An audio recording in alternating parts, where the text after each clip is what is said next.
Let's start exercise 1.2. यहाँ पे question number 1 है, verify the addition properties of complex numbers. Complex numbers अगर आपको दिए होते हैं तो उन पे एडिशन प्रॉपर्टीज़ आपने जो है प्रूफ करनी है। तो हम इसके लिए हम सपोज करते हैं कि हमारे पास 3 कॉम्प्लेक्स नंबर्स हैं, Z1, Z2 एंड Z3। ठीक है, कॉम्प्लेक्स नंबर्स को लिखने का मेथड आपने सीखा है। क्या है कि आप लोगों ने पहले रियल पार्ट लिखना है, फिर आयोटा के साथ इमेजिनरी पार्ट लिखना है। सही है, तो आपने इनको रिप्रेजेंट कर देना है Z1, Z2 एंड Z3 के साथ। अब इस पे हम लोगों ने एडिशन प्रॉपर्टीज़ अप्लाई करनी है। फर्स्ट प्रॉपर्टी क्या होती है एडिशन की? Closure property.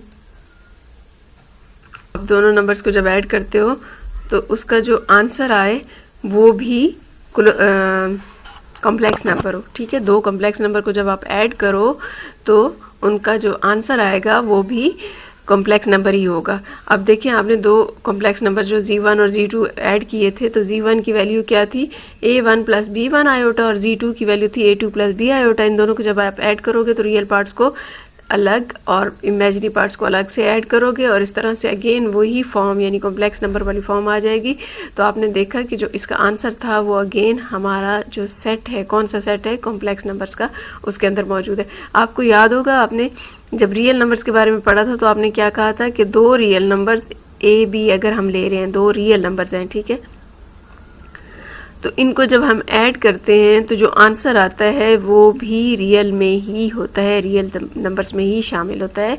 तो ये थी क्लोजर प्रॉपर्टी। फॉर एग्जांपल, जैसे आपके पास 1 एंड 5 है, तो 1 और 5 दोनों क्या हैं? रियल नंबर्स हैं। आपने जब इनको प्लस किया तो आंसर क्या आया? 6। That is also a real number. तो रियल नंबर पे जिस तरह से closure property with respect to addition जो है वो होल्ड करती है, इसी तरह से कॉम्प्लेक्स नंबर पर भी क्लोजर प्रॉपर्टी होल्ड करती है। नेक्स्ट है एसोसिएटिव प्रॉपर्टीज़ के लिए आप 3 कॉम्प्लेक्स नंबर्स ले लोगे, तीनों को ऐड करोगे, उनके रियल पार्ट्स और इमेजिनरी पार्ट्स को अलग करोगे। इसी तरह से आपने फर्स्ट में जो है ब्रैकेट जो है अलग, 2 अलग टर्म्स पे, और अगली जो टर्म है means right hand side and left side अगर आप कर रहे हैं तो वहाँ पे आपने ब्रैकेट चेंज करनी है, सेम उसी तरह से जैसे रियल में किया था। फर्स्ट जो राइट हैंड साइड है उसमें आपने सेकंड और थर्ड टर्म पे ब्रैकेट लगाई, और जो लेफ्ट हैंड साइड है उस पर आपने फर्स्ट एंड सेकंड टर्म पर ब्रैकेट लगाई, और इसको आप सॉल्व करेंगे तो आंसर सेम ही आएगा। ठीक है, तो ये था associative property. Next property is additive law. Additive आपने रियल में जो पढ़ा था तो आपने क्या कहा था कि किसी भी चीज़ में कोई ऐसा नंबर ऐड किया जाए कि आंसर दोबारा क्या आए? सेम वही आए, उसकी आइडेंटिटी पे फ़र्क ना पड़े। आइडेंटिटी लॉ यहाँ पे यही बता रहा है कि किसी कॉम्प्लेक्स नंबर में हम कौन सा नंबर ऐड करें तो उसकी आइडेंटिटी पे फ़र्क ना पड़े। एक कॉम्प्लेक्स नंबर हम Z1 लेते हैं और उसमें हमने 0 ऐड करना है। अब ये 0 जो सिंपल 0 आप रियल नंबर्स में लेते हो, ये वो नहीं है। इसको आपने कैसे लिखना है? रियल एंड इमेजिनरी पार्ट्स में, और इसी तरह से Z1 की वैल्यू लिख देनी है। अब इन दोनों को आप ऐड करोगे, रियल पार्ट्स में रियल पार्ट को ऐड करना है और इमेजिनरी पार्ट में इमेजिनरी पार्ट को ऐड करेंगे। तो ये देखिए अगेन आंसर जो है वो Z1 ही आया है। तो इसका ये मतलब है कि एडिटिव आइडेंटिटी इस पे होल्ड करती है। अब आपने पहले इसको लेफ्ट हैंड साइड से ऐड किया, अब आपने 0 को राइट हैंड साइड पे ऐड करना है, यानी आप लेफ्ट हैंड साइड से करें या राइट हैंड साइड, दोनों साइड्स क्या होंगी? इक्वल ही होंगी। ठीक है, next property is inverse law of addition. Inverse आपको याद होगा, रियल में आपने पढ़ा था। रियल में क्या पढ़ा था कि किसी नंबर में कुछ ऐसा ऐड किया जाए कि आंसर जो है वो 0 आ जाए। तो हमने क्या किया था? नेगेटिव साइन के साथ उसी नंबर को ऐड किया था, तो हमारे पास आंसर 0 आ जाता था। लेकिन क्योंकि ये कॉम्प्लेक्स नंबर्स हैं तो यहाँ पे थोड़ा सा चेंज आएगा कि एक नंबर जो है Z1 वो कॉम्प्लेक्स नंबर है, तो उसको आप ऐड करोगे उसके अंदर -Z1। ठीक है, Z1 की value A plus B iota है, तो -Z1 की वैल्यू क्या हो जाएगी? साइन चेंज हो जाएंगे, रियल पार्ट्स को अलग, इमेजिनरी पार्ट्स को अलग ऐड करेंगे तो आपके पास 0 प्लस 0 आयोटा, जो इसको हम 0 इसमें कॉम्प्लेक्स नंबर में लेंगे, आंसर आ जाएगा। अच्छा, आपने पहले Z1 प्लस -Z1 किया, next property is additive law of multiplication. Additive law of multiplication, identity law of multiplication. Identity law क्या होता है, क्या इसकी जगह चेंज करके भी सेम यही आंसर आ गया.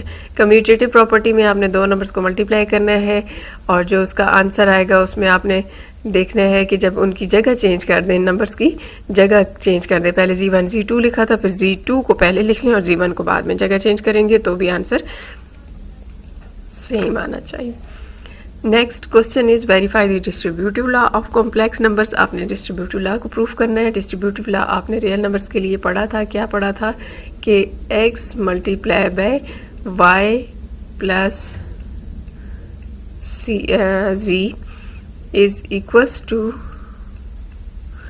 X y plus x z. तो यहाँ पे कम्प्लेक्स नंबर्स हैं आपके पास. यहाँ पे ये देखें, ये लेफ्ट हैंड साइड आपको दी हुई है. आपने क्या करना है, राइट हैंड साइड को प्रूफ करना है. तो लेफ्ट हैंड साइड को लेते हैं. देखें अब यहाँ पे देखिए, आपने लेफ्ट हैंड साइड जब लिया तो इसमें रियल पार्ट पता है ना आपको. फर्स्ट वन जो होता है वो रियल पार्ट होता है, second one is imaginary part. तो जब आप ऐड करते हो तो आप कैसे ऐड करते हैं कि रियल को रियल के साथ और इमेजिनरी को इमेजिनरी के साथ प्लस करते हैं. सो आपने प्लस किया और यहाँ पे आपने कॉमा लगाया. रियल को रियल के साथ प्लस करने के बाद इमेजिनरी को इमेजिनरी में प्लस किया और ये क्या है, कॉमा है. तो ये अब आपके पास एक और नया नंबर है. ठीक है, तो अब आपने इन दोनों नंबर्स को क्या करना है, मल्टीप्लाई करना है.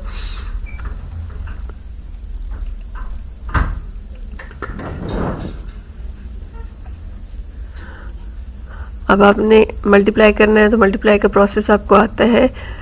जिस जो मेथड मैंने आपको सिखाया है उस मेथड से आप इनको मल्टीप्लाई करें और फिर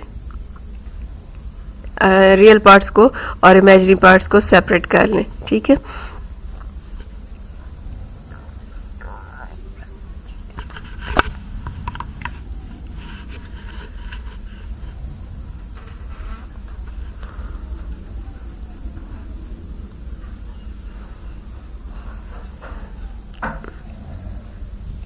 यहाँ पे देखिए रियल पार्ट्स और इमेजिनरी पार्ट्स को अलग करने के बाद आपके पास राइट हैंड साइड वाला आंसर आ जाएगा.